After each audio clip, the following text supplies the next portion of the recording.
बिस्मिल्लाहिर्रहमानिर्रहीम अस्सलामुअलैकुम वरहमतुल्लाहि वबरकातुहू। स्टूडेंट्स, आज की वीडियो में हमारे पास टॉपिक है जी electromotive force and potential difference. इस टॉपिक में पोटेंशियल डिफरेंस को हम पहले की वीडियो में डिटेल में डिस्कस कर चुके हैं। आज हम दोबारा ईएमएफ के साथ पोटेंशियल डिफरेंस को डिस्कस करेंगे। काफ़ी सारे स्टूडेंट्स होते हैं जिनके माइंड में ये बात होती है कि शायद ईएमएफ और पोटेंशियल डिफरेंस एक ही चीज़ है। तो आज स्टूडेंट्स हम इस लेक्चर में ये बात क्लियर करेंगे कि जो ईएमएफ है वो पोटेंशियल डिफरेंस नहीं होता, बल्कि ईएमएफ और पोटेंशियल डिफरेंस में क्या फ़र्क होता है ये चीज़ हम आज के लेक्चर में सीखेंगे। तो बोर्ड के अंदर ये शॉर्ट क्वेश्चन पूछा जा सकता है कि what is the difference between EMF and potential difference. तो अगर ये क्वेश्चन आ जाता है तो उस क्वेश्चन को आप किस तरह से राइट करेंगे वो हम यहाँ पे आपको बताने वाले हैं। तो स्टूडेंट्स, इस टॉपिक को हम कुछ इस तरह से स्टार्ट करते हैं कि प्रीवियस लेक्चर में हमने ये बात देखी थी कि चीज़ें खुद ब खुद high potential to low potential move करती है। लेट्स सपोज हमारे पास ये एक बोर्ड मार्कर है, ये यहाँ पे हाई पॉइंट पे है। अगर मैं इसे हाई पॉइंट से फॉल करूँ तो ये लो पॉइंट की तरफ खुद ब खुद मूव करेगा। तो इस तरह से इसी तरह स्टूडेंट्स, अगर हमारे पास एक हॉरिजॉन्टल पाइप है, इस पाइप के अंदर क्या है जी, वाटर है। लेट करें इसके अंदर क्या है, वाटर है। तो अब इस पाइप के दोनों एंड्स बराबर की हाइट पे हैं, लेकिन अगर मैं इस पाइप के दोनों एंड्स में से एक एंड की हाइट ऊपर कर देता हूँ, ज़्यादा कर देता हूँ, बढ़ा देता हूँ, और दूसरे एंड की हाइट क्या कर देता हूँ जी, कम कर देता हूँ, तो मुझे यहाँ पे देखने को मिलेगा कि जो वाटर है इसके अंदर वो हाई पॉइंट से लो पॉइंट की तरफ खुद ब खुद मूव करेगा। तो इसका मतलब हमें देखने में ये चीज़ें नज़र आती हैं कि चीज़ें खुद ब खुद हाई पॉइंट से या हाई पोटेंशियल से लो पोटेंशियल की तरफ मूव करती है। लेकिन जब चीज़ें लो पोटेंशियल से हाई पोटेंशियल मूव करवाई जाए तब उन चीज़ों पे आपको वर्क करना पड़ता है। जिस तरह मैंने आपको अभी बोर्ड मार्कर की एग्जांपल दी कि उसे हाई पॉइंट से हमने फॉल किया, वो नीचे लो पॉइंट की तरफ खुद ब खुद गया। इसी तरह अब अगर मैं उसी बोर्ड मार्कर को नीचे वाले पॉइंट से ऊपर वाले पॉइंट की तरफ लेके आना चाहता हूँ तो वो खुद ब खुद नहीं आएगा, बल्कि मुझे उस पर वर्क करना होगा, उसको नीचे वाले पॉइंट से लेकर आना होगा ऊपर वाले पॉइंट की तरफ। तो इसका मतलब चीज़ें खुद ब खुद हाई पोटेंशियल से लो पोटेंशियल की तरफ मूव करती हैं, लेकिन जब हमें चीज़ों को लो पोटेंशियल से हाई पोटेंशियल की तरफ लेके आना हो तो हमें उन चीज़ों पे वर्क करना पड़ता है। ये बात अपने माइंड में रखिएगा। तो इसी तरह स्टूडेंट्स यहाँ पे देखिएगा कि यहाँ पे हमारे पास एक सर्किट डायग्राम है जिसमें क्या है जी, यहाँ पे एक बैटरी कनेक्ट की गई है। अब इस बैटरी के पॉजिटिव टर्मिनल से चार्ज मूव करेगा और इस नेगेटिव टर्मिनल तक पहुँचेगा। इसी सर्किट के अंदर अगर मैं एक रजिस्टर R यूज़ कर दूँ, यहाँ पे देखिएगा कि लेट सपोज हमारे पास एक रजिस्टर R है और यहाँ पे वही बैटरी है जिसका पोटेंशियल कितना है जी, 5 वोल्ट। तो स्टूडेंट्स अब हम कन्वेंशनली ये बात करते हैं कि बैटरी के इस पॉजिटिव टर्मिनल से पॉजिटिव चार्ज मूव करेगा और नेगेटिव टर्मिनल तक पहुँचेगा। ठीक है जी। अब स्टूडेंट्स इस 5 वोल्ट का मतलब क्या है? इस 5 वोल्ट का मतलब है कि इस रजिस्टर के अक्रॉस इस पॉइंट पे जो हमारा पोटेंशियल होगा उसकी वैल्यू क्या होगी, 5, और इस पॉइंट पे जो पोटेंशियल की वैल्यू होगी वो क्या होगी, 0। यही मतलब है ना 5 वोल्ट का, कि बैटरी के इस टर्मिनल पे पोटेंशियल कितना, 5 हाई पोटेंशियल पे, और इस लो वाले पे कितना होगा, 0। यही 5 वोल्ट का मतलब है। तो स्टूडेंट्स अगर इस पॉइंट पे 5 वोल्ट है और इस पॉइंट पे 0 है तो इस रजिस्टर के बिटवीन यानी कि इस रजिस्टर के अक्रॉस जो पोटेंशियल होगा वो क्या हो जाएगा, डिवाइड हो जाएगा। किस तरह से डिवाइड होगा, गौर कीजिएगा कि अगर इस पॉइंट पे 5 वोल्ट है तो नेक्स्ट वाले पॉइंट पे कितना होगा, 4, उससे नेक्स्ट वाले पे 3, उससे नेक्स्ट वाले पे पोटेंशियल कितना होगा, 2 वोल्ट, फिर 1 होगा और फिर क्या होगा, 0। तो इस तरह हमने यहाँ पे देखा कि रजिस्टर के अक्रॉस जो ये वाला पोटेंशियल है वो क्या हो गया जी, डिवाइड हो गया है। ये बात समझ आती है? तो अब स्टूडेंट्स यहाँ पे हमने पोटेंशियल डिफरेंस का कॉन्सेप्ट क्लियर करना है। तो अब जब ये वाला चार्ज इस पॉजिटिव टर्मिनल से मूव करके यहाँ पे पहुँचेगा, तो अगर यहाँ पे ये चार्ज पहुँचेगा तो इसका मतलब यहाँ पे पोटेंशियल कितना है, 5 वोल्ट। तो यहाँ पे चार्ज के पास पोटेंशियल कितना होगा, 5 वोल्ट। लेकिन जब ये चार्ज इस हाई पोटेंशियल से इस पॉइंट मतलब लो पोटेंशियल वाले पॉइंट की तरफ मूव करेगा तो इसका मतलब है कि यहाँ पे वो चार्ज एनर्जी लॉस करेगा। मतलब जो एनर्जी चार्ज इस बैटरी या सेल की तरफ से लेके आया था, अब वही एनर्जी यहाँ पे वो क्या करेगा जी, लॉस करेगा हाई टू लो मूव करने के लिए। तो यही एनर्जी आपकी क्या कहलाती है, पोटेंशियल डिफरेंस कहलाएगी बिटवीन द टू पॉइंट्स। तो एक तरह से हम यूं भी कह सकते हैं कि इन चार्जेस पे वर्क हो रहा है जब चार्जेस इस हाई पॉइंट से लो पॉइंट की तरफ मूव करेगा, तो वही वर्क हमारा पोटेंशियल डिफरेंस कहलाएगा। दोबारा रिपीट कर देता हूं कि ये बैटरी या सेल इन चार्जेस को जो एनर्जी देगी वही एनर्जी चार्जेस इस पॉइंट से इस पॉइंट तक मूव करवाने में यूज़ करेंगे। तो इसका मतलब ये जो हमारे पास दो पॉइंट्स के बिटवीन एनर्जी यूज़ की जा रही है, यही हमारी क्या कहलाती है, पोटेंशियल डिफरेंस कहलाती है। इसी बात को हमने यहाँ पे लिखा है कि the energy given by the cell, cell की तरफ से जो एनर्जी गिवन होती है, चार्जेस को दी जाती है, in the flow of unit charge in a specific part of the electric circuit. Electrical circuit का जो स्पेसिफिक पार्ट है, मतलब ये जो रजिस्टर है, इस रजिस्टर के अक्रॉस या इस रजिस्टर के थ्रू इन चार्जेस को मूव करवाने के लिए जो बैटरी इन चार्जेस को एनर्जी देती है, वही एनर्जी हमारे पास क्या कहलाती है, पोटेंशियल डिफरेंस कहलाती है। ठीक है जी। तो इसी डेफिनेशन को हम यूं भी कर सकते हैं कि the amount of work done per unit charge to move it to high potential to low potential, कि इन चार्जेस पे जो वर्क किया जा रहा है कि जब ये चार्जेस इस हाई पॉइंट से लो पॉइंट वाले पोटेंशियल की तरफ मूव करेगा, तो वही वर्क आपका क्या कहलाएगा, पोटेंशियल डिफरेंस कहलाएगा। इसी तरह वो 5 to 4 आएगा, फिर 4 to 3 भी हो सकता है, 3 to 2 के लिए भी आपका वही पोटेंशियल डिफरेंस होगा, फिर 2 से 1 भी आप यूज़ कर सकते हैं। तो इस तरह से यहाँ पे आप पोटेंशियल डिफरेंस को डिस्कस करेंगे। ठीक है जी। अब स्टूडेंट्स, जब ये चार्ज पॉजिटिव टू इस नेगेटिव टर्मिनल तक मूव करेंगे, मतलब हाई टू लो, तो यहाँ पे पोटेंशियल डिफरेंस होगा। लेकिन अगर हम थोड़ा सा यहाँ पे गौर करें कि जब ये चार्जेस स्टूडेंट्स इस पॉइंट पे पहुँचेंगे, लो वाले पॉइंट पे पहुँचेंगे, तो अब इन चार्जेस को इस लो पोटेंशियल से हाई पोटेंशियल जाना है, क्योंकि इस बैटरी को भी तो इन्होंने क्रॉस करना है ना। तो इसका मतलब बैटरी के अंदर ये चार्जेस लो पोटेंशियल से हाई पोटेंशियल की तरफ जा रहे हैं, अगर हम गौर से देखें। तो अब मैंने आपको बताया स्टार्ट में कि चीज़ें खुद ब खुद हाई टू लो मूव करती हैं, लेकिन जब लो टू हाई मूव करवाना हो चीज़ों को, तो फिर उन पर वर्क करना पड़ता है। तो यही चीज़ मैं यहाँ पे समझाने लगा हूँ कि ताकि एक हाई वाला पॉइंट बन जाए, एक लो वाला पॉइंट बन जाए और आपको बात क्लियरली समझ आ जाए। तो इसी बैटरी या सेल को मैंने इस तरह से कनेक्ट किया है कि एक हमारे पास अपर हाइट पे पॉइंट बन गया जिसे हमने पॉजिटिव टर्मिनल का नाम दिया हुआ है बैटरी या सेल का, और एक हमारे पास लो पॉइंट पे टर्मिनल आ गया जिसे हमने नेगेटिव टर्मिनल का नाम दिया हुआ है। ठीक है, ये सिर्फ आपको समझाने के लिए मैंने ऐसे किया है। तो अब स्टूडेंट्स देखें, जब ये चार्जेस इस positive terminal to negative terminal यहाँ पे पहुँचेंगे, जब यहाँ पे पहुँचेंगे तो अब इन चार्जेस को हमने देखना है, गौर करना है कि बैटरी के अंदर यानी कि इस सेल के अंदर ये चार्जेस नेगेटिव मतलब लो पोटेंशियल से हाई पोटेंशियल मूव कर रहे हैं, देख सकते हैं आप। तो लो पोटेंशियल से हाई पोटेंशियल की तरफ इन चार्जेस को मूव करवाने के लिए ये बैटरी या सेल क्या करेगी, इन चार्जेस पे वर्क करेगी, तभी ये चार्जेस लो पोटेंशियल से हाई पोटेंशियल मूव कर सकते हैं। एक तरह से आप यूँ समझ सकते हैं कि जब ये चार्जेस यहाँ से मूव करके यहाँ पे पहुँचे, तो अब ये बेचारे बिल्कुल थक चुके हैं, इनके पास इतनी ताकत नहीं है, एनर्जी नहीं है कि ये यहाँ से खुद ब खुद लो पोटेंशियल से हाई पोटेंशियल मूव कर सके। तो इसका मतलब ये बेचारे थक के यहाँ पे बैठ गए हैं। अब बैटरी या सेल इन चार्जेस से क्या कहेगी कि भाई घबराना नहीं है, मैं आपकी हेल्प करती हूँ। ये इन चार्जेस को जर्क करेगी, पुश करेगी, मोटिवेट करेगी कि भाई आप यहाँ से जंप कर सकते हो। लेकिन ये चार्जेस कहेंगे कि भाई हम तो जंप नहीं कर सकते, बिल्कुल थक चुके हैं, हम थक हार के यहाँ पे बैठ जाएंगे। बैटरी इनसे कहेगी अच्छा मैं आपकी हेल्प करती हूँ, आपको एनर्जी देती हूँ, आप यहाँ से यहाँ जंप कर जाए। तो ये बैटरी या सेल इन चार्जेस को पुश करेगी, एनर्जी देगी, मतलब इन चार्जेस पे वर्क करेगी, जिस एनर्जी को ये चार्जेस लेकर इस लो पोटेंशियल से हाई पोटेंशियल जंप करेंगे और इस तरह से वो चार्जेस फिर लो टू हाई मूव करते रहेंगे।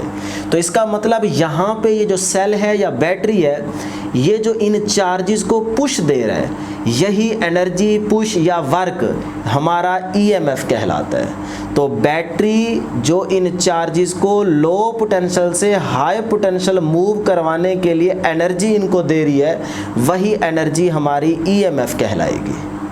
तो यहाँ पे भी बेसिकली पुश मिल रहा है, यहाँ पे भी आपको पुश मिल रहा था जब आपको पोटेंशियल डिफरेंस समझाया था। तो देखें यहाँ पे पुश क्या था, high to low, high to low, charge high to low move कर रहा है। तो यहाँ पे भी पोटेंशियल डिफरेंस क्या कर रहा है जी, यहाँ पे पोटेंशियल डिफरेंस का मतलब क्या है कि पुश मिल रहा है चार्जेस को। यहाँ पे भी बैटरी क्या कर रही है, चार्जेस को पुश दे रही है। वहाँ पे पुश मिल रहा है हाई टू लो, यहाँ पे पुश मिल रहा है लो टू हाई। तो जब हाई टू लो पुश मिलेगा तो उसे नाम देंगे पोटेंशियल डिफरेंस का, जब लो टू हाई पुश मिलेगा तो उसे नाम देंगे ईएमएफ का। ये है ईएमएफ और पोटेंशियल डिफरेंस में फ़र्क, ठीक है जी। अब ईएमएफ को कैसे डिफाइन कर सकते हैं कि energy supplied to a unit charge by the cell, कि जो एनर्जी सेल की तरफ से इन चार्जेस को सप्लाई की जाती है वही हमारे पास क्या कहलाती है, ईएमएफ कहलाती है, ठीक है जी। इसी को हम यूं भी डिफाइन कर सकते हैं कि the amount of work done per unit charge to move it from low potential to high potential. Low potential to high potential charges को मूव करवाने के लिए जो चार्जेस पे वर्क किया जाता है उसी का नाम क्या है जी, ईएमएफ है, ठीक है जी। अब स्टूडेंट्स यहाँ पे हम मैथमेटिकली रिलेशन भी देख लेते हैं कि जो पोटेंशियल डिफरेंस को हमने डिफाइन किया उसका मैथमेटिकल रिलेशन क्या होगा, work done per unit charge is called potential difference. इसका यूनिट क्या होगा जी, वोल्ट होगा। तो सिमिलरली मैथमेटिकल इक्वेशन ईएमएफ के लिए भी यही होगी, EMF is equal to work done per unit charge. फर्क क्या है कि वो हाई टू लो और ये लो टू हाई, ठीक है जी। और अब याद रखिएगा कि EMF is not a force, EMF force नहीं है। ये वो वाली फोर्स हम यहाँ पे यूज़ नहीं कर रहे जो हम आमतौर पे फिजिक्स के अंदर फोर्स वर्ड यूज़ करते हैं, ये वो वाला फोर्स नहीं है। ये जिस तरह हम इंग्लिश की लैंग्वेज में फोर्स का वर्ड यूज़ करते हैं कि किसी को हम फोर्स करते हैं कि ऐसा करो, तो ये वो वाला फोर्स वर्ड यहाँ पे यूज़ किया जा रहा है। तो आपकी बुक में यहाँ पे लिखा हुआ है कि ईएमएफ जो है इज़ नॉट अ फोर्स, यहाँ पे लिखा हुआ है electromotive force is not a force, ठीक है। तो यहाँ पे आप पेज नंबर 44 पे फर्स्ट लाइन में आप देख सकते हैं कि आपकी बुक ये बात कह रही है कि जो ईएमएफ है वो फोर्स नहीं है, ठीक है, बल्कि ये क्या कर रही है, किस तरह की फोर्स है, जिस तरह हम इंग्लिश लैंग्वेज में वर्ड यूज़ करते हैं फोर्स का, यहाँ पे वही फोर्स का मतलब है कि मतलब ये सेल या बैटरी इन चार्जेस को फोर्स कर रही है कि आप लो पोटेंशियल से हाई पोटेंशियल जा सकते हो, मैं आपकी हेल्प करती हूँ, आप जंप लगाएं। तो वो बैटरी या सेल इन चार्जेस को फोर्स करती है कि आप लो से हाई जा सकते हैं। तो ये क्या करती है, उनको एनर्जी देती है जिसकी वजह से वो लो टू हाई मूव कर सकते हैं, ठीक है जी। तो इस तरह से हमने कहा कि EMF is not a force. अब स्टूडेंट्स यहाँ पे आप आसान भाषा में अगर किसी को समझाना चाहें कि ईएमएफ और पोटेंशियल डिफरेंस में फ़र्क क्या है, तो आप सिंपली उसे कह सकते हैं कि आपके पास लेट्स सपोज कोई सेल है, उस सेल को आप हाथ पे रखें, आप कह सकते हैं कि इस टाइम सेल में क्या है, ईएमएफ है। जब उसी सेल को आप किसी सर्किट में क्लोज करते हैं तो फिर वो ईएमएफ नहीं रहती बल्कि पोटेंशियल डिफरेंस वहाँ पे आ जाता है। तो ये है ईएमएफ और पोटेंशियल डिफरेंस में फ़र्क। इसकी एग्जांपल आप यूँ भी समझ सकते हैं कि अगर मैं यहाँ पे ये रेजिस्टर यहाँ से हटा लो तो उस टाइम ये जो 5 वोल्ट है ये आपके पास क्या होगा, ईएमएफ होगा। लेकिन जैसे ही मैं ये रेजिस्टर यहाँ पे कनेक्ट करूँगा तो अब ये ईएमएफ नहीं है, यहाँ पे पोटेंशियल डिफरेंस आ गया है। तो इस बात को आप इस तरह से अपने माइंड में रख सकते हैं कि जैसे किसी बैंक में आपका पैसा पड़ा है, अब जब तक बैंक में आपका पैसा पड़ा है वो ईएमएफ है, वो ईएमएफ है। लेकिन जब आप बैंक से पैसा निकलवाएंगे तो बैंक क्या करेगी कि वो अपना टैक्स निकालेगी, वो उतना पैसा आपको नहीं देगी जितना पैसा आपकी बैंक में पड़ा है, बल्कि वो उससे थोड़ा सा पैसा कम देगी अपना टैक्स निकाल के। तो जब आप बैंक से पैसा निकालेंगे तो वो पैसा आपको कम मिलेगा, वो आपका पोटेंशियल डिफरेंस है। लेकिन जब तक आपका पैसा बैंक में पड़ा है और आप नहीं निकाल पा रहे तब तक वो पैसा आपका ईएमएफ है। जिस तरह यहाँ पे अगर ये रेजिस्टर हम यूज़ ना करें तो ये जो 5 वोल्ट है बैटरी का ये हमारे पास ईएमएफ है। लेकिन जैसे ही हम ये रेजिस्टर यूज़ करेंगे अब ये जो हमारा ईएमएफ है ये पोटेंशियल डिफरेंस बन गया है, क्योंकि यहाँ पे ये जो रेजिस्टर है ये वोल्टेज खाना शुरू कर देगा। अगर 5 है तो यहाँ पे 4 हो सकता है, 3 हो सकता है। इसका मतलब ये रेजिस्टर उस वोल्टेज को खाता जाएगा। जिस तरह बैंक आपका पैसा कुछ रख लेगी, खा जाएगी और बाकी पैसा आपको देगी, इसका मतलब यहाँ पे जो रेजिस्टर आप जब यूज़ करेंगे तो फिर आपका पोटेंशियल डिफरेंस आ जाएगा, कम हो जाएगा। ठीक है जी। तो ये थी स्टूडेंट्स पोटेंशियल डिफरेंस और ईएमएफ में फ़र्क। अगर 2 नंबर का ये शॉर्ट क्वेश्चन आ जाता है तो आप इस तरह से उसको एक्सप्लेन कर सकते हैं। क्लियर है जी। अब आगे चलते हैं कि cause of EMF, what is the cause of EMF. EMF की कॉज क्या है, या फिर सेल को डिफाइन कर लें, एक ही बात है कि ईएमएफ की जो कॉज है या सेल को हम जिस तरह से डिफाइन करते हैं, प्रीवियस लेक्चर में भी किया था कि it is a device which converts chemical energy into electrical energy is called electrical cell या इलेक्ट्रिक सेल। फिर प्राइमरी सेल, सेकेंडरी सेल, ये हम प्रीवियस लेक्चर में डिस्कस कर चुके हैं। तो यही आपकी ईएमएफ की कॉज है। अब स्टूडेंट्स यहाँ पे एमसीक्यूज कुछ याद रखिएगा, बड़े इंपॉर्टेंट है। यहाँ पे पहला एमसीक्यूज है कि ईएमएफ जो है ये कॉज है, पोटेंशियल डिफरेंस जो है ये इफेक्ट है। मतलब पोटेंशियल डिफरेंस और करंट ईएमएफ पे डिपेंड करते हैं, ईएमएफ पोटेंशियल डिफरेंस और करंट पे डिपेंड नहीं करती, बल्कि पोटेंशियल डिफरेंस और करंट जो है ये दोनों ईएमएफ पे डिपेंड करते हैं। यही लाइन आपकी बुक में लिखी गई है। हमने इसको स्टार्ट में इसलिए लिखा क्योंकि यहाँ पे ये खूबसूरत लग रही है, यहाँ पे इसका आना ज़रूरी था, लेकिन आपकी बुक में यहाँ पे लास्ट में ये लाइन लिखी गई है कि EMF is the cause and potential difference is its effect. तो पोटेंशियल डिफरेंस जो है ये इफेक्ट है और जो ईएमएफ है ये कॉज है। तो सिंपली इसको आपने एमसीक्यूज के तौर पे याद रखना है। यहीं पे आपने दूसरा एमसीक्यूज राइट कर लेना है, याद रखना है, माइंड में रखिएगा कि जो ईएमएफ है ये is independent of the resistance of the circuit. जो हमारे पास सर्किट होगा, ये वाला आप यूज़ कर सकते हैं, यहाँ पे ये सर्किट भी आप यूज़ कर सकते हैं। तो जो ईएमएफ है ये सर्किट की रेजिस्टेंस पे डिपेंड नहीं करती, बल्कि ये जो ईएमएफ है ये इलेक्ट्रोलाइट की नेचर पे डिपेंड करती है। ये दूसरा एमसीक्यूज। उसके बाद जो पोटेंशियल डिफरेंस है ये सर्किट की रेजिस्टेंस पे डिपेंड करता है, रेजिस्टेंस बिटवीन 2 पॉइंट्स। तो हम कहेंगे जो पोटेंशियल डिफरेंस है ये डिपेंड करता है रेजिस्टेंस बिटवीन 2 पॉइंट्स, और जो ईएमएफ है ये is independent of the resistance of the circuit, बल्कि ये डिपेंड करती है इलेक्ट्रोलाइट्स की नेचर पे। ठीक हो गया जी। और यहाँ पे एक और इम्पोर्टेंट एमसीक्यूज याद रखिएगा, नोट कि cell is a source of constant EMF but not constant current. कि ये जो हम सेल यूज किए जा रहे हैं, या बैटरी या सेल, ये जो सेल है ये कांस्टेंट ईएमएफ का सोर्स है, कांस्टेंट करंट का सोर्स नहीं है। तो बड़ा इंपॉर्टेंट पॉइंट है, माइंड में रखिएगा। अब चलते हैं जी इंटरनल रेजिस्टेंस की तरफ। तो स्टूडेंट्स इंटरनल रेजिस्टेंस क्या होती है कि ये जो हम सेल या बैटरी यूज़ कर रहे हैं इसकी अपनी जो रेजिस्टेंस होगी वो इंटरनल रेजिस्टेंस कहलाएगी। तो यहाँ पे लिखा हुआ है कि it is the resistance of the battery. Battery के जो अपनी रेजिस्टेंस है उसको हम नाम दे रहे हैं इंटरनल रेजिस्टेंस का। It is due to electrolyte, electrolyte की वजह से होगी। जो उसके अंदर केमिकल होता है वही हमारे पास बेसिकली रेजिस्टेंस के तौर पे यूज़ हो रहा होता है। अब इस इंटरनल रेजिस्टेंस का सिंबल क्या है जी, स्मॉल आर। इसे स्मॉल आर से हम डिनोट करते हैं। तो सबसे पहले स्टूडेंट्स यहाँ पे इंटरनल रेजिस्टेंस के पॉइंट ऑफ व्यू से एमसीक्यूज याद रखिएगा कि जो इंटरनल रेजिस्टेंस है ये डिपेंड करती है डिस्टेंस बिटवीन द इलेक्ट्रोड्स। जो R है मतलब रेजिस्टेंस है, इंटरनल रेजिस्टेंस, वो डायरेक्टली प्रोपोर्शनल होगी डिस्टेंस बिटवीन इलेक्ट्रोड्स। और नंबर 2 जो इंटरनल रेजिस्टेंस है वो डिपेंड करती है एरिया ऑफ द इलेक्ट्रोड्स। और नंबर 3 इंटरनल रेजिस्टेंस जो है वो डिपेंड करती है concentration, R directly proportional to the concentration.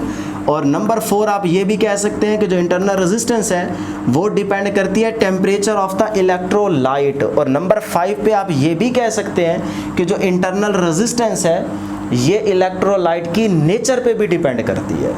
तो ये इंटरनल रेजिस्टेंस की 5-4 एमसीक्यूज है, मतलब डिपेंडेंस है, इसको आपने याद रखना है। ठीक है जी।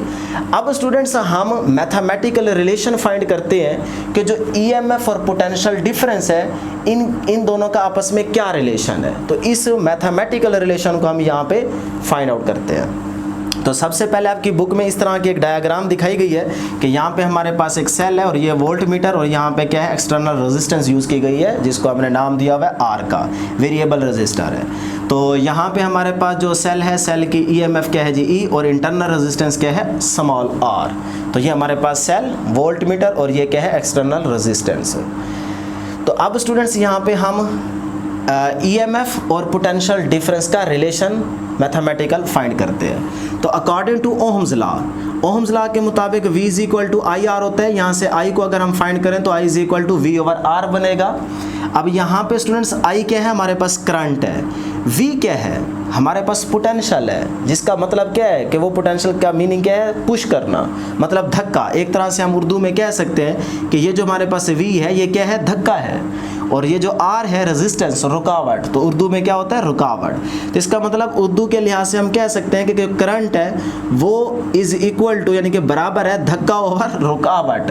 यहाँ से अगर लिखेंगे तो आपको बात जल्दी समझ आएगी, क्योंकि ये हमारे पास पुश ही है ना, धक्का है, तो ये धक्का डिवाइड बाय रेजिस्टेंस का मतलब क्या होता है, रुकावट।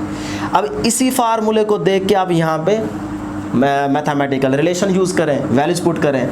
करंट का सिंबल क्या होता है जी, आई लिख सकता हूँ। धक्का कौन दे रहा है जी, यहाँ पे ये जो बैटरी है ये पुश कर रही है ना चार्जेस को, ये पुश कर रही है चार्जेस को, तो इसका मतलब उस बैटरी के सेल की ईएमएफ क्या है, ई डिवाइडेड बाय रुकावट, यानी कि वो चार्जेस को सर्किट के अंदर जहाँ जहाँ रुकावट का सामना करना पड़ेगा, वो हमारे पास रेजिस्टेंस कहाँ कहाँ यूज़ हो रही है। नंबर 1 सेल की अपनी, जहाँ से चार्जेस मूव करेगा सेल की अपनी भी रेजिस्टेंस होगी, जिसका नाम क्या है, इंटरनल रेजिस्टेंस आर, यहाँ पे प्लस उसके अंदर इस एक्सटर्नल रेजिस्टेंस का भी उनको चार्जेस को सामना करना पड़ेगा। तो इसका मतलब एक आर आपके पास ये है रेजिस्टेंस और दूसरी कौन सी है, एक्सटर्नल रेजिस्टेंस। तो यहाँ पे हमने रुकावट देखी कितनी आ रही है जी, 2, एक इंटरनल रेजिस्टेंस प्लस दूसरी कौन सी है जी, एक्सटर्नल रेजिस्टेंस। तो ये इस फार्मूले के हिसाब से हमने यहाँ पे मैथमेटिकल इक्वेशन लिख दी, ठीक है जी। करंट वैसे आ गया, धक्का क्या है जी, बैटरी हमारे चार्जेस को पुश कर रही है, तो ये आ गया ईएमएफ डिवाइडेड बाय रुकावट कहाँ कहाँ हो रही है चार्जेस को, एक यहाँ पे इंटरनल रेजिस्टेंस के अक्रॉस और एक एक्सटर्नल रेजिस्टेंस के अक्रॉस, तो ये आर आ गया प्लस ये वाला एक्सटर्नल आर आ गया। क्लियर है जी। अब स्टूडेंट्स यहाँ से ईएमएफ को फाइंड करें। ईएमएफ अपनी जगह पे, ये दोनों चीज़ें क्या हो रही है जी, डिवाइड, मतलब इसको आप ऐसे लिख सकते हैं, तो ये वाली चीज़ डिवाइड हो रही है तो इधर आके मल्टीप्लाई हो जाएगी, तो आई के साथ आके मल्टीप्लाई होगी, आई को आर से मल्टीप्लाई करें तो आई आर प्लस इस आई को इस कैपिटल आर से मल्टीप्लाई करेंगे तो ये कैपिटल आर आ जाएगा। तो ये हमारे पास इक्वेशन आ गई ईएमएफ की। अब ये आई आर क्या है, पोटेंशियल, ये आई आर क्या है, ये भी पोटेंशियल है, तो ये ई क्या है, ये ईएमएफ है, ये एनर्जी गेन करेगी, और ये जो आई आर है ये पोटेंशियल कहाँ पे है जी, सेल के अक्रॉस, यानी कि बैटरी के अंदर। बैटरी के अंदर जो ये रेजिस्टेंस है, इस रेजिस्टेंस के अक्रॉस जो पोटेंशियल डिफरेंस होगा या पोटेंशियल होगा वो हमारे पास क्या है, आई आर, और ये वाला जो रेजिस्टर है इसके अक्रॉस किसी भी 2 पॉइंट्स के बिटवीन जो पोटेंशियल होगा वो हमारे पास पोटेंशियल डिफरेंस क्या है, ये वाला आई आर है, ठीक है जी। तो इस तरह ये ईएमएफ की इक्वेशन आ गई। अब ये जो आई आर है इसे हम लिख सकते हैं वीटी, मतलब जो बैटरी के टर्मिनल के अक्रॉस पोटेंशियल डिफरेंस होगा उसे हमने नाम दिया हुआ है वीटी, तो वो कौन सा है, आई आर के इक्वल है। तो इस तरह से ये इक्वेशन राइट करें या ये इक्वेशन आप लिखें, आपकी मर्जी है, एक ही बात है। तो अब स्टूडेंट्स ये जो हमने इक्वेशन फाइंड की है अकॉर्डिंग टू ओम्स लॉ, यहाँ पे इस सर्किट के अंदर आप अगर ओम्स लॉ को अप्लाई नहीं करते तो आप ये वाली कंडीशन भी यूज़ कर सकते हैं। प्रीवियस लेक्चर में ये मैं समझा चुका हूँ कि by law of conservation of energy, energy supplied by the source is equal to the energy dissipation across the resistor. तो इसका मतलब अगर ये दोनों यहाँ पे हम law of conservation of energy वाला रिलेशन यूज़ करें तो फिर हमारे पास क्या रिलेशन बनेगा जी, energy supplied by the source क्या है, वी आई, मतलब ई आई, ई हमारे पास वही है ना ईएमएफ, तो ई आई आ जाएगा, और एनर्जी डिसिपेशन कहाँ कहाँ हो रही है, इस रेजिस्टर के क्रॉस और इस रेजिस्टर के क्रॉस, तो इस रेजिस्टर के क्रॉस क्या होगी, आई स्क्वायर आर, ये पहले के लेक्चर में समझा चुका हूँ, और इसके क्रॉस क्या होगी, आई स्क्वायर आर। तो ये हमारे पास इक्वेशन बन गई। ये क्या है, energy supplied by the source, और यहाँ पे ये एनर्जी क्या है, एनर्जी डिसिपेशन। तो अब स्टूडेंट्स यहाँ से आई को आप कॉमन लें, आई इसमें भी है इसमें भी है, तो आई कॉमन आ जाएगा, इसमें क्या रहेगा, आई आर, और इसमें क्या रहेगा, आई आर। तो ये वाला आई आई से कैंसिल हो जाएगा, ये ई वैसे का वैसे, ये आई आर वैसे का वैसे, और ये वाला आई आर वैसे का वैसे। तो ये आपके पास इक्वेशन आ गई, वही इक्वेशन है जो यहाँ पे आई है। तो चाहे आप अकॉर्डिंग टू ओम्स लॉ ये इक्वेशन फाइंड करें ईएमएफ की, चाहे आप ये law of conservation of energy use करके ईएमएफ की इक्वेशन फाइंड करें, आपकी मर्जी है। तो अब स्टूडेंट्स यहाँ पे कुछ एमसीक्यूज हम डिस्कस कर लेते हैं कि फर्स्ट एमसीक्यूज है कि अगर हमारे पास सर्किट क्या है जी, क्लोज्ड है, अगर सर्किट इस तरह से क्लोज किया गया है तो फिर हमारे पास करंट की वैल्यू ज़ीरो नहीं होगी। अगर करंट की वैल्यू ज़ीरो नहीं होगी तो जो हमारे पास टर्मिनल वोल्टेज है वो ईएमएफ से ग्रेटर होगा, लेस होगा, इक्वल होगा, ये एमसीक्यूज में पूछा जा सकता है। तो याद रखिएगा जब सर्किट क्लोज होगा तो करंट ज़ीरो के इक्वल नहीं होगा। अगर करंट ज़ीरो के इक्वल नहीं होगा तो इस इक्वेशन को दोबारा यूज़ करें, E is equal to I R plus V T. तो हमने यहाँ से वी टी को फाइंड करना है, वी टी अपनी जगह पे, यहाँ से आई आर प्लस हो रहा है, इस साइड पे आके माइनस हो जाएगा, तो ये इक्वेशन बन जाएगी Vt is equal to E minus का आई आर। अब स्टूडेंट्स ये इक्वेशन आपको बता रही है कि अगर हमारे पास करंट की वैल्यू जीरो नहीं है, सर्किट क्लोज्ड है, तो करंट की वैल्यू इसका मतलब इंक्रीज हो रही है। तो अगर करंट की वैल्यू इंक्रीज हो रही है तो ये जो Vt है ये डिक्रीज हो जाएगा EMF से, मतलब EMF की वैल्यू ज़्यादा होगी, Vt की वैल्यू कम होगी। यहीं से आप एक MCQs इस तरह से भी कर सकते हैं, आपसे पूछा जा सकता है कि अगर सर्किट क्लोज है, वहाँ से करंट को हम ड्रा कर रहे हैं और करंट की वैल्यू इंक्रीज हो रही है, तो आप बताएं कि जो Vt की वैल्यू है वो डिक्रीज कर जाएगी, इंक्रीज कर जाएगी, कांस्टेंट रहेगी या नन ऑफ दिस।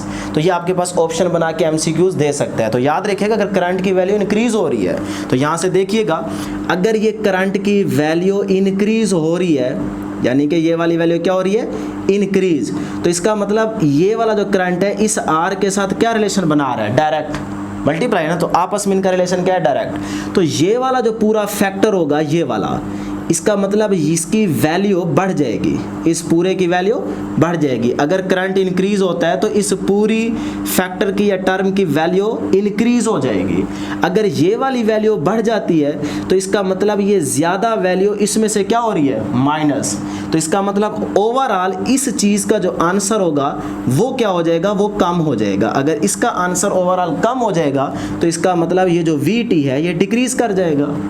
तो इसीलिए हम कहेंगे कि अगर किसी क्लोज सर्कल में से करंट को ड्रा किया जा रहा है और करंट की वैल्यू इंक्रीज कर रही है तो जो Vt की वैल्यू होगी वो डिक्रीज कर जाएगी, वो डिक्रीज कर जाएगी। ठीक है जी।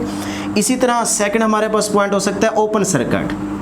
अगर स्टूडेंट्स हमारे पास सर्किट क्या है, ओपन, क्लोज नहीं है, तो ओपन सर्किट में करंट की वैल्यू क्या होगी, जीरो। अगर करंट की वैल्यू जीरो है तो इस इक्वेशन में आप पुट करें Vt is equal to E minus I R, तो आई क्या हो जाएगा, जीरो, तो ये सारी टर्म जीरो हो जाएगी। Vt किसके इक्वल आ जाएगा, ई के इक्वल आ जाएगा। इसका मतलब जो बैटरी के टर्मिनल्स के बिटवीन पोटेंशियल डिफरेंस होगा वो EMF के इक्वल होगा। तो यहाँ पे देख सकते हैं अगर करंट की वैल्यू जीरो है तो इसका मतलब जो Vt है वो EMF के बराबर होगा। इसी तरह स्टूडेंट्स यहाँ पे जो ओपन सर्किट यूज़ किया हमने उसकी हमने यहाँ पे डायग्राम इस तरह से बनाई है कि ये बैटरी है और यहाँ पे वोल्ट मीटर है। तो जब ओपन सर्किट के अंदर इस तरह की डायग्राम बनाते हैं तो स्टूडेंट्स हमसे पूछता है कि सर ये ओपन तो नहीं है, ये तो क्लोज है। तो यहाँ पे आप ओपन समझा रहे हैं जबकि ये सर्किट क्या है, क्लोज। तो याद रखिएगा ये सर्किट क्लोज नहीं है। यहाँ पे जो वोल्ट मीटर यूज़ किया जा रहा है, वोल्ट मीटर की जो रेजिस्टेंस है वो इनफिनाइट होती है, बहुत ज़्यादा होती है। अगर रेजिस्टेंस बहुत ज़्यादा है तो इसका मतलब करंट की वैल्यू क्या होगी, मिनिमम, मतलब ज़ीरो होगी। तो यहाँ पे ये ओपन सर्किट है, ये क्लोज सर्किट नहीं है। ठीक है जी। तो थर्ड नंबर पे हमारे पास क्या है जी, MCQs के सेल इज़ बीइंग चार्ज्ड। अगर आप किसी सेल या बैटरी को चार्जर के ज़रिए चार्ज कर रहे हैं तो उस टाइम आपके पास जो रिलेशन होगा वो होगा Vt is equal to E plus I R. अब माइनस नहीं होगा, ये वाला माइनस क्या बन जाएगा, प्लस बन जाएगा, प्लस आई आर। तो उस टाइम जब आपका सेल या बैटरी चार्ज हो रही होगी तो उस टाइम आपका जो टर्मिनल वोल्टेज है वो EMF से ग्रेटर होगा। तो ये आपके पास 3-4 MCQs थे, इनको आपने याद रखना है। ठीक है जी। तो यहीं पे हम छोटा सा एक और पॉइंट डिस्कस कर लेते हैं स्टूडेंट्स कि अगर आपके पास इस तरह का एक सर्किट डायग्राम आ जाए और आपसे पूछा जाए कि यहाँ पे पोटेंशियल डिफरेंस की वैल्यू बताओ, तो आपने फिर बतानी है। तो मैं यहाँ पे आपको सर्किट बना के देता हूँ, आप मुझे कमेंट सेक्शन के अंदर इसका आंसर देंगे। लेट्स सपोज स्टूडेंट्स यहाँ पे हमारे पास ये एक सर्किट है जिसमें आपने पोटेंशियल डिफरेंस की वैल्यू बतानी है across the terminal of the battery. यहाँ पे स्टूडेंट्स हमारे पास ये एक सर्किट डायग्राम है जिसमें हमारे पास ये एक बैटरी है और इस बैटरी के साथ या इस बैटरी के जो इंटरनल रेजिस्टेंस है उसे हम स्मॉल r से यहाँ पे डिनोट कर देते हैं। ठीक है जी। और ये जो बैटरी का पोटेंशियल है लेट करते हैं, ये पोटेंशियल कितने है जी, 10 वोल्ट। और इसको हम एक यहाँ पे एक्सटर्नल रेजिस्टेंस भी अटैच कर देते हैं। ये हमारे पास क्या है जी, एक्सटर्नल रेजिस्टर।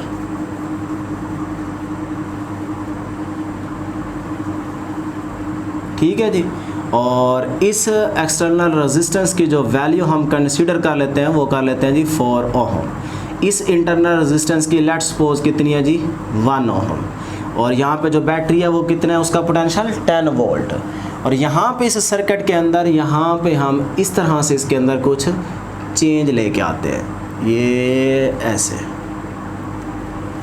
अब हमने बताना है कि इस बैटरी के टर्मिनल के अक्रॉस जो पोटेंशियल डिफरेंस की वैल्यू होगी वो क्या होगी। ऑप्शन मैं आपको बता देता हूँ। ए ऑप्शन होगी बेटे 8 वोल्ट, बी ऑप्शन हम लेट कर लेते हैं 10 वोल्ट। पोटेंशियल डिफरेंस की वैल्यू बतानी है आपने across the terminal of the battery. और सी ऑप्शन क्या हो सकती है जी 6 वोल्ट। और डी ऑप्शन हम बना लेते हैं कि पोटेंशियल डिफरेंस की वैल्यू जो है वो 0 होगी। तो ये 4 आपके पास ऑप्शंस हैं। इन 4 ऑप्शंस में से एक ऑप्शन आपने सेलेक्ट करनी है और कमेंट सेक्शन के अंदर बताना है कि यहाँ पे बैटरी के टर्मिनल के अक्रॉस जो पोटेंशियल डिफरेंस की वैल्यू होगी वो इनमें से क्या होगी। ये आपके पास सर्किट डायग्राम गिवन है। अगर आप थोड़ा सा लेक्चर तवज्जो से सुन चुके होंगे तो यहाँ पे आप इजीली आंसर बता सकते हैं। क्यों? क्योंकि यहाँ पे मैंने क्लोज सर्किट ओपन सर्किट का कॉन्सेप्ट बिल्कुल आपको क्लियर करके बताया है। तो यहाँ पे आप इजीली उसका आंसर दे सकते हैं। तो यहाँ तक स्टूडेंट्स बात ख़त्म होती है। आज के लिए इतना ही। दुआओं में ज़रूर याद रखिएगा। इंशाल्लाह नेक्स्ट वीडियो में मुलाकात होगी। अल्लाह हाफिज़।